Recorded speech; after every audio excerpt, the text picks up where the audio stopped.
Bismillahirrahmanirrahim. Assalamualaikum warahmatullahi wabarakatuh. Selamat datang kembali di channel saya, Muhammad Fajar Widodo. Dan pada kesempatan kali ini kita tetap membahas terkait hak atas tanah, yakni pada bagian hak pengelolaan atau HPL. Nah, langsung saja kita masuk ke slide-nya.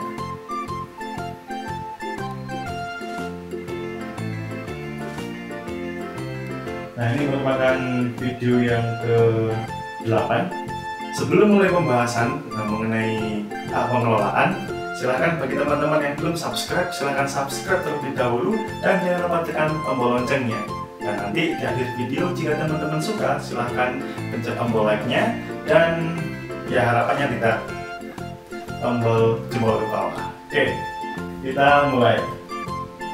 Nah, dasar hukumnya bahwa di dalam hak pengelolaan itu di dalam UPA tidak diatur mengenai HPL atau hak pengelolaan. Nah, diaturnya di mana? Diaturnya ada di Peraturan Pemerintah Nomor 40 Tahun 1996 dan Peraturan Menteri Agraria Nomor 9 Tahun 1965. Nanti silakan teman-teman di download untuk peraturan-peraturan terkait dengan hukum agraria. Nah, kita masuk ke dalam pengertiannya.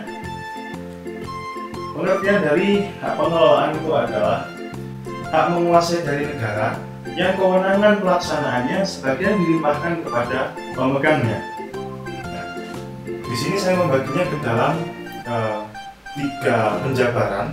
Yang pertama terkait dengan hak menguasai negara, kemudian kewenangan pelaksanaannya.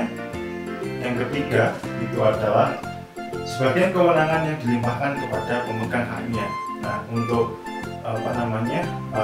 hak menguasai negara sudah kita bahas dalam video tersendiri. Kemudian yang kedua, kewenangan pelaksanaannya itu merupakan kewenangan dari hak menguasai negara untuk mengatur pemberian hak atas tanah yang ada di Indonesia. Nah, yang terpenting adalah yang ketiga, sebagian kewenangan yang dilimpahkan kepada pemegangnya.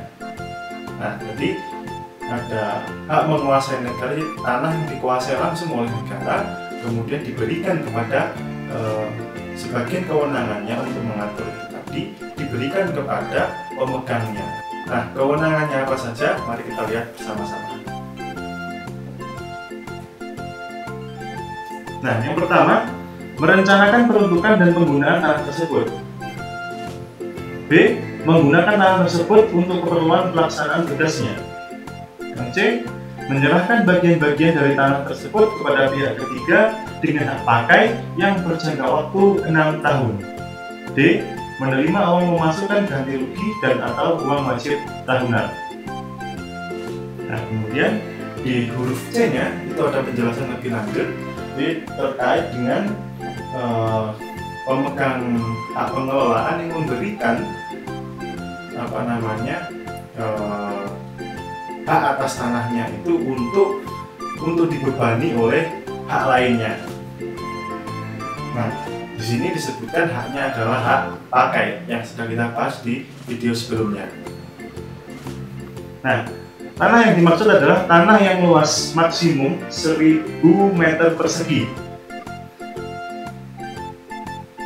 Dan hak ini hanya diberikan kepada warga negara Indonesia dan badan-badan hukum yang dibentuk menurut hukum Indonesia dan berkedudukan di Indonesia.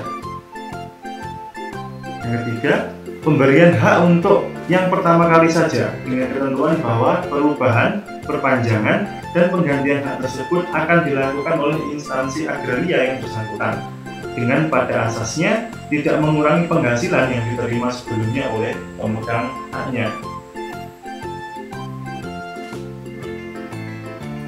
Nah, lebih lanjut mengenai hak pengelolaan, bahwa hak pengelolaan diberikan kepada badan penguasa untuk dipergunakan bagi pelaksanaan tugasnya masing-masing.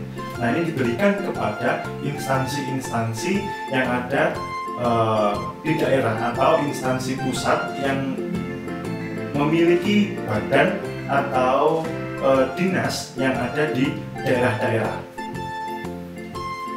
Di sini tertulis Departemen, Direktorat, Jawatan, atau daerah Sumatera Barat. Nah, kemudian di bawah saya tambahin lagi badan-badan lain yang memerlukan penguasaan tanah untuk melaksanakan tugasnya. Nah, tugasnya teman-teman adalah silahkan dicari kira-kira instansi apa saja yang kira-kira membutuhkan tanah yang tidak sedikit. Nah, bisa teman-teman tulis di kolom komentar, jangan lupa tulis kelasnya, kemudian nomor absen dan nama lengkapnya. Lebih lanjut diatur dalam pasal 1 dan pasal 2 Peraturan Menteri Agraria nomor 9 tahun 1965. Yang pertama, jika penguasaan hak atas tanah negara diberikan kepada departemen-departemen, direktorat-direktorat, dan daerah-daerah swatantra yang hanya dipergunakan untuk instansi itu sendiri dikonversi menjadi hak pakai.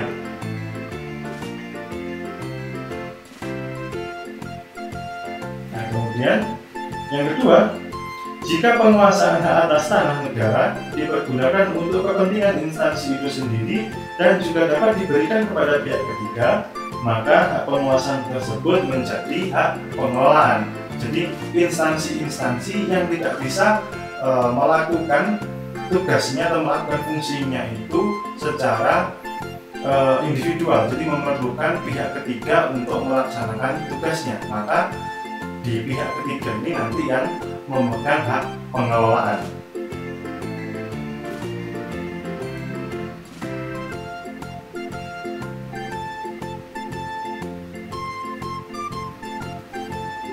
Sekarang siapa saja atau subjek yang bisa memegang hak pengelolaan?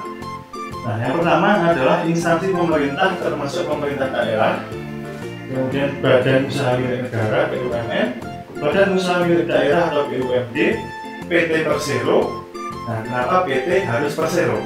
Nah, silahkan jawab juga di pertanyaan yang kedua di kolom komentar. Yang kedua adalah Badan Otorita. Dan yang terakhir adalah badan-badan hukum pemerintah lainnya yang ditunjuk pemerintah. Jangka waktu. Hak pakai dan hak pengelolaan tersebut pada bab 1 dan bab 2 sepanjang jangka waktunya melebihi 5 tahun didaftar menurut ketentuan-ketentuan peraturan pemerintah nomor 10 tahun 1961. Jika tidak ditentukan jangka waktunya, maka hak tersebut dianggap akan berlangsung lebih dari 5 tahun.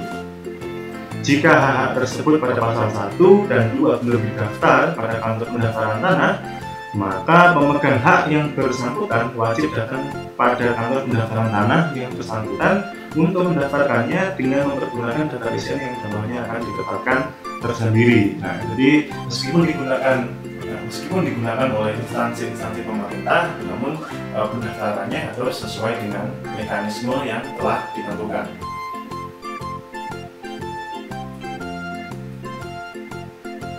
Nah, sebagai awalan mungkin itu saja materi terkait hak pengelolaan. Semoga bisa dipahami di dalam video yang singkat ini. Nanti video lebih lanjutnya akan saya buatkan, dan semoga ini bisa membantu teman-teman untuk mengisi kegiatan belajar di rumah.